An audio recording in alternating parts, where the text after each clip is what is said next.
I need you to see this. Elon Musk is spreading a very specific kind of racism on the internet right now. Elon started retweeting some of the most prominent race scientists, and there was like nothing. No one, Chuck Schumer met with him after that. He is like the sort of patient zero for a lot of stuff right now. Elon seems to really like this account. They've gone by a few names on the platform, but they share extremely racist content that argues that Black people are innately intellectually inferior beings. We actually settled this debate generations ago, but Elon Musk is helping to bring it back. Meet Louis Agassiz, a Swiss-born American biologist who believed that the races developed separately and were of different origins. In his view, Negroes were of the, quote, lowest grade of humanity. Look at this graph. It shows the follower growth of this account over time. And many of those peaks that you're seeing are the moments when Elon Musk engaged with them over the last few years. A simple response from Elon gives a fringe account like this one access to millions of users, drawing greater attention to these destructive ideas and earning this account tens of thousands of new followers. This page is part of a larger network of race science advocates on Twitter, people who use out of context IQ data and cherry-picked examples to make gross, sweeping statements about entire groups of people. And Elon Musk gobbles it up, pulling his audience of tens of millions of followers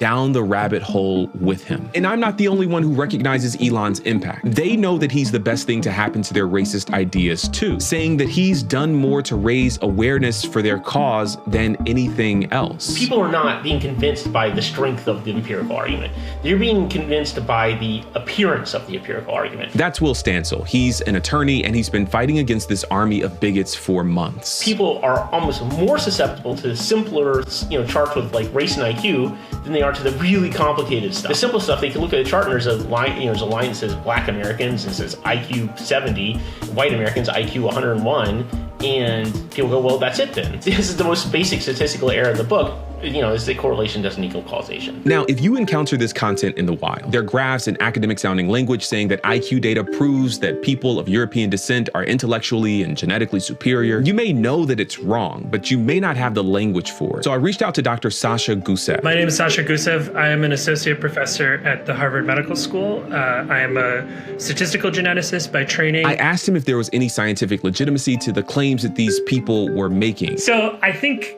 there's a couple of ways to think about it. One is this concept of race fundamentally doesn't have a basis in biology. So, as I mentioned, like the model, the evolutionary model that we have of genetic diversity is completely different from this sort of social model that we have of distinct, isolated racial groups. And so whenever we start talking about racial differences, that is already a flawed view of looking at genetic variation, which just does not follow those kinds of hard and separate racial distinctions. I think Dr. Gusev captured perfectly why Elon's role in spreading these ideas is just so uniquely dangerous. There's a kind of fusion of old school, just like gutter racism that everybody can kind of recognize, and this new school Silicon Valley data-driven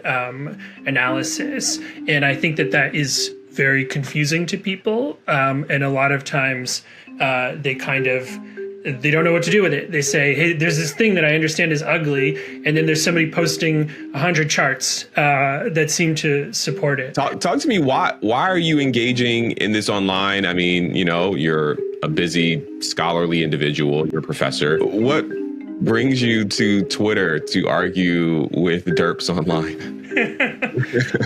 That's a good question. I asked that question myself a lot too. I think it is important for the people who actually run those studies and understand where those charts are coming from and how their work is being misused, to be out there and talking about it.